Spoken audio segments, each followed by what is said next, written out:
Hey guys, in this video we're going to be generating a title for a blog post using OpenAI's GPT-3. Now what's going on here is that we have a blog post, and this content right here you can think of as just a giant string. And then when I click this generate title button, it's going to use the OpenAI GPT-3 API, and the prompt for this is basically generate a website title for this blog post, and then I send my blog post in my prompt, and then the response to the prompt is this string, and that's what we're throwing in here. And I found this really useful because instead of having kind of a separate tab open with ChatGPT, I can actually work with it directly just in my app and just kind of iterate on titles. If I click this again, it will generate a new title and I can play with the different ones that I want. Okay, so how do we do this in the code? So everything is basically happening, a lot of this magic is in this form tag, and the input that we're seeing right here, so this input box right here is this input right here. And then so essentially all there is there's a button and there's an input, and this button that I clicked is that one right here. So generate title is this button. So what happens when we click this button? Well, I'm using a technology called Htmx, and it's a way of doing kind of JavaScripty stuff within HTML. And what happens here is this hx post is actually going to send a request to a route within my app, and then hx swap is saying it's going to replace the HTML element, and then target is saying which HTML element are we going to target, and that's the input. So what will happen is when I click on the generate title button, it will reach out to a route called generate with GPT, and then when that route responds, it's going to swap out the input with the HTML fragment that the view returns. And this will all kind of make sense. That's kind of a brief overview, but let's step through it.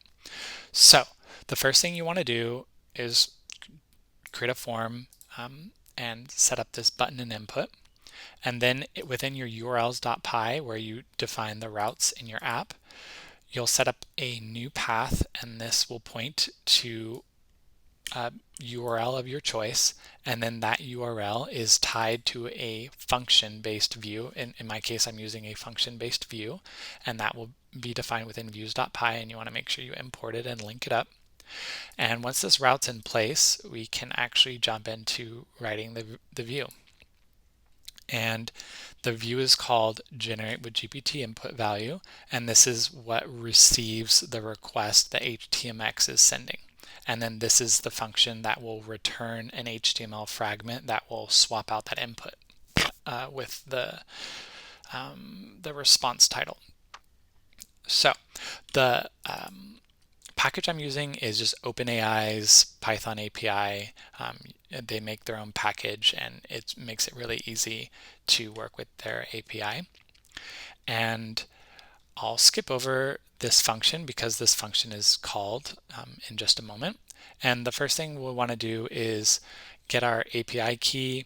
I set the API key using an environment variable. If you're not sure what that is, I would do like a Google or YouTube search for Python environment variables, and I'm sure you'll find some great videos on how to set that up. But we definitely don't want our API key like in our code, especially if this is committed to GitHub. So this way I can include all this code and no one knows what my OpenAI key is. Okay, so this it's first going to just check to make sure that the request is coming from a post. And if we check our edit post here template, it is using hx post. If you did hx get, that would be a get request, but to do a post request, it's hx post. And that will be a yes. and then we want to fetch our blog post, and that is using the post ID that I'm passing within the URL. So I have this context variable called post, and it has an ID, and that uniquely identifies the blog post. So I'm passing that through with the URL. And then this is the Htmx trigger is tied to the ID of the element that is sending the Htmx request. And if we jump back to URLs, not URLs, to the template, we can see that the ID for this button element that's sending the Htmx request is an ID of generate title, and that will be directly tied to the Htmx trigger. It's basically saying who triggered this Htmx request. The person who triggered this Htmx request was a button, and this button has an ID of generate title.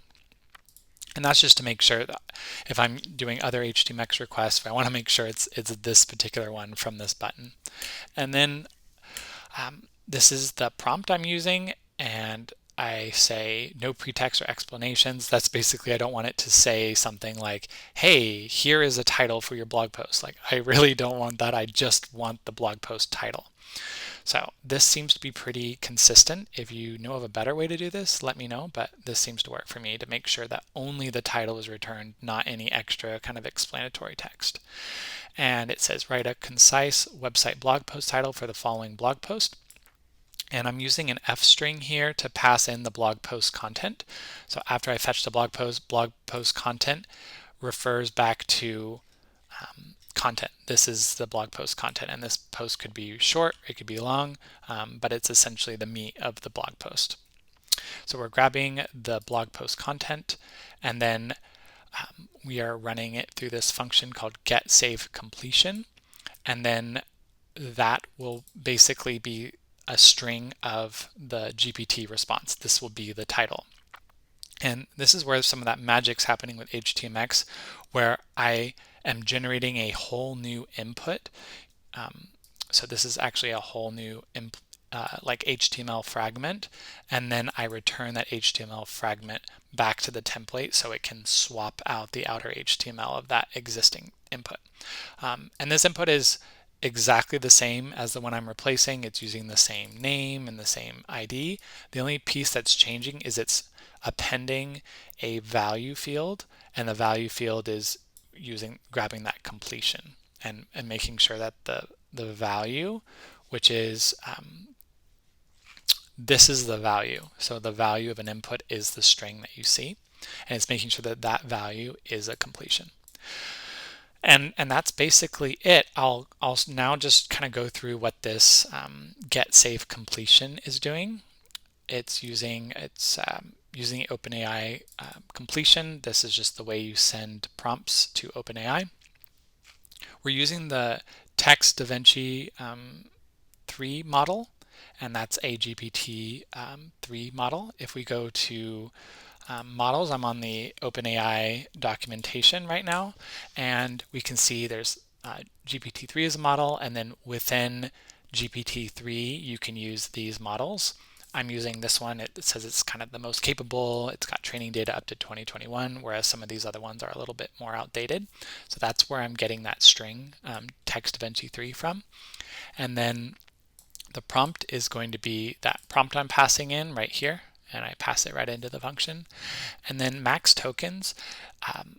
A title for a blog, like on a website, is typically like 50 to 70 characters. One token is approximately 4 English characters. I'm getting that also from the OpenAI documentation. They talk a little bit about like what a token is and kind of approximately how many characters it is. And I found that 17 usually gets me a title that's like between 55 to 70 characters, depending on how long the words are. And temperature is just something that it's boilerplate. You can play with this more if you want to learn more about what temperature does. And we're grabbing this choices field. My understanding of it means if the prompt had multiple ways it could respond, like they had multiple different answers, there would be multiple choices. But choice 0 is usually the top choice, so I just grab the top choice that the model is giving me back, like the one that it recommends the most. And it gives really messy output, like there's new line characters and there's like extra quotes. So I just found that doing some replaces will kind of clean up the string I get back. And then this last piece here is, let's say that GPT-3 responds with some kind of HTML characters that aren't allowed, and some of those characters would be like, I don't know, pipe characters, carets, exclamation marks. There's certain things that just shouldn't go in HTML. They need to be like encoded, and this HTML escape function will do that for us. So I'm actually at the very top of my file, I'm importing HTML right here. And I believe I was on 159. Yeah. So I'm making sure just the string is appropriate for HTML, and then we return it. So now that we've got this safe completion with the new lines removed, the extra quotes removed, and any like invalid HTML characters removed, well, not removed, but encoded correctly, now we create that new input box and then return the content. And now let's go back here. So that's essentially what's happening here. And I can show you in the URL how that kind of works. So let's take a look at this input over here. Hopefully that's big enough for you. I'll make that a little bit bigger. All right, so let's refresh the page, and here we have this generate slug with GPT-3, and that's just a placeholder. It's not a value, and you'll see that this input here doesn't have a value field. But if I do generate title, it's sending the request, and then now it swapped out that input value, and now it's got it swapped out the whole input element, and now the element has this new value attribute with the new title. All right, well, I hope that was super useful. I'm kind of playing around with GPT-3 a lot, and this was my kind of first delving into connecting my Django blog app to OpenAI's GPT-3, and it's super useful. I use it all the time when I'm writing my blog posts. The next thing I'll probably implement is adding a button that generates like a meta description, and that will be just a short, I think it's 150 to 160 characters explanation of the blog post, and that's like where I would put like the snippet and stuff like that. So I'll definitely implement that next, but this will definitely get you along the way. And again, I hope it was helpful, and have a great day.